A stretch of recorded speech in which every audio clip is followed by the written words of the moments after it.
Oh. The moment that never arrives. 8th of January 2026. Sunk one. Finishing up a surf session attempt. As I'm drinking my bottle of water, about to pack up and leave, the two girls next to / along from me came over and asked to borrow my board. I did not leave. I got back in with them. To go from frustratingly shit attempts on the waves stacking it, to chatting to two chicks in bikinis and sending them off both sitting on my board for a laugh in the surf. Not a bad turn of events. They weren't too bad either. Yet I only remember one of their names, the one I talked to more. After that, passing interactions happened, saying thanks for borrowing the board, etc. Fuck. What are you? Yet weren't stop and chat moments. Would have liked to have chatted for longer. That's where my point comes in, of the moment that never arrives, to be in a position to make a move. The escalation point never arrives for myself to, in this case ironically, test the waters, given the contextual time frame and moment itself. I do the right thing and definitely not the wrong thing, and then the moment of familiarity ends for whatever contextual reasons, cutting the time short of when I'd like to make a move.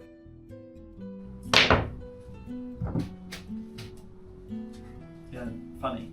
You're funny. It feels ironic or just funny for some reason. Like a cosmic joke on myself with any and all of my romantic opportunities just out of reach. Like jumping to catch a ball and it brushes my fingertips ever so slightly that it's only noticeable to myself that contact was there. There's an absurdity to it in some sense. I'm bemused by it. This sort of thing has always happened in the past. It's not hesitation, mostly.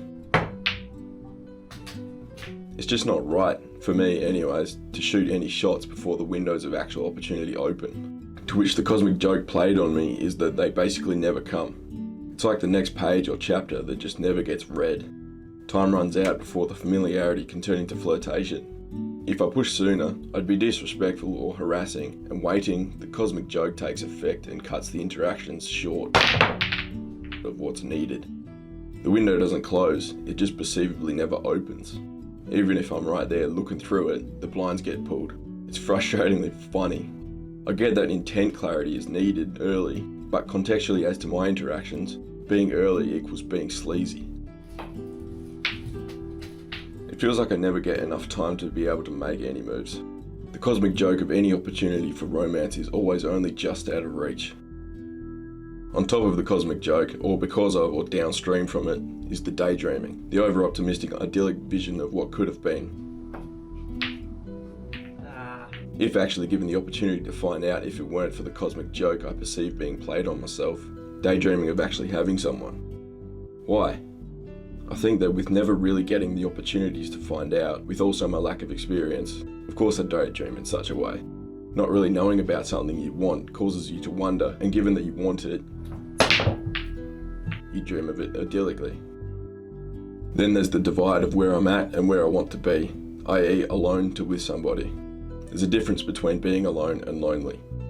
I do value and appreciate my alone time to myself and quite like having a good amount of it, but this daydreaming of idyllic mirages of being with someone makes me feel a sense of loneliness. It's not that big of a deal given my tolerance for it, feeling meh about it, melancholy, but it's still noticeable as an issue given its lingering persistence. I don't know whether or not this daydreaming thing is a good or bad thing for me. It causes mixed emotions and highlights the lack in my life. Amazing. Yet it's a powerful thing that causes motivation in a sense for improving upon my life in order to solve that issue in some way. It's an activation energy even if it's a perceivably bad source of it. I don't know how long this cosmic joke has been played on me for. Upon every instance of genuine attraction throughout my life. So, my whole life. Your problems are often the same ones throughout your life, as in what you worried about yesterday is probably in some way, shape or form the same as what you worried about a decade ago. That comes to mind contextually to this. Seeking love. To love and be loved. Actually having someone is still basically the same issue I had as a 15-year-old. I don't want this issue for another decade. A lot of people don't know who they are when they aren't with somebody. Chronically dating, perceivably to me, not only out of fear of being alone, but to hedge their identities in some sense, probably because of having to find out who they are on their own. I have the opposite issue to some regard. I don't know who I am when I'm actually with someone, only I don't fear finding that out. I want to know. I hope that my own sense of self-assurance from knowing who I am on my own can carry over well into being a good man for my future woman. I think it will. I don't know who that version of me is yet, but I think given my starting point of understanding who I am alone, having a grasp of my identity as an individual, I'll be able to come to the relationship with such a perspective of groundedness or something alike. I don't know, I just have faith in myself for my ability to be successful within a relationship because I feel secure within myself being alone. How will this problem, if it's going to be the same but just in a different form, be for me when I'm in a relationship? How will I continue to pursue loving and being loved within a relationship? Not just contextually to this as if it were to be a lack, but an objective for the relationship to really thrive. There's the obvious trust and communication and whatever, but I think of authenticity. To not posture to be someone that I'm not, with the aforementioned tried answers. Space and time to ourselves also.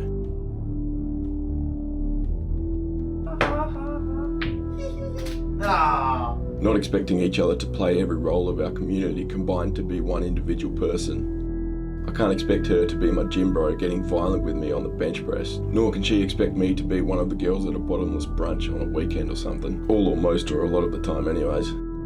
The phrase piqued my interest came to mind yesterday after the gym, after riding before the gym. I thought, she piqued my interest, and I went further into that thought. Why did she pique my interest? Her beauty piqued my interest. Not hard to do when you're a skinny chick in a two-piece making conversation with me in the waves. I then thought of just about the same sentence but of a homophone. Peak of my interest. Her beauty piqued my interest, but is that the peak of my interest?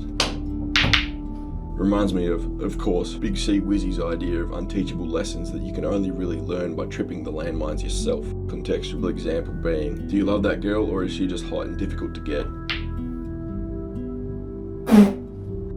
For myself, in my recent experience, was she genuinely interesting to me or was she just hot and giving me attention? The plight of being a testosterone-fueled young man living largely a solo act of a life. At least I'm bringing this lesson to learn by experience closer to myself in this regard, in a sense. Maybe. This is what it used to be.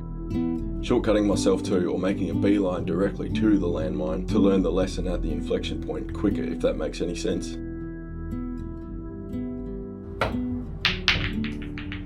Cheers, Jeff. Fuck. I.e. learning this on a first or third date or so, rather than 8 months into a relationship after the mirage of a nice pair of double D's juju has worn off, making a par 4 into a par 2. How unteachable is this lesson really?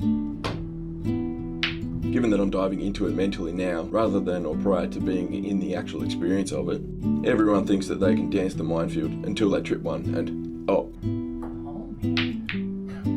Oh, for fuck's sake. If I know that I'm guaranteed to hit one of the landmines, is seeking the mind to trip itself teaching myself the unteachable lesson? What would seeking that inflection point be? I suppose it is still unteachable from one to another, yet in the story of another's personal lesson, you can learn to shortcut your way to your own learning of the lesson itself. To cut the fat or remove the fluff by saving time or energy or X resource, jumping straight or as close to the inflection point as possible. Which is probably a singular question to ask yourself. Contextually for myself, as established before, is she genuinely interesting to me or is she just hot and giving me attention?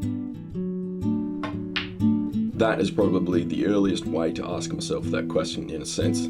Learning to shortcut myself to the inflection point of the unteachable lesson to just learn for myself. Something like that anyways. It's not quite what I wanted to do. Whether or not I actually do implement this in my life, I don't know, but I'd hope so. My monkey brain might enjoy that mirage for a bit before inevitably tripping the landmine. Whether or not I arrive at it when I typically would, or consciously earlier so to speak, part of me wants to do this cognitive shortcutting to save myself from the troubles. Yet another part of me wants to dance that minefield for the sake of experience. I think going in both ways, one is a disservice to the other. At least now with my awareness, I have the choice in some sense between them. Hopefully anyways, if my monkey brain doesn't override. Fuck.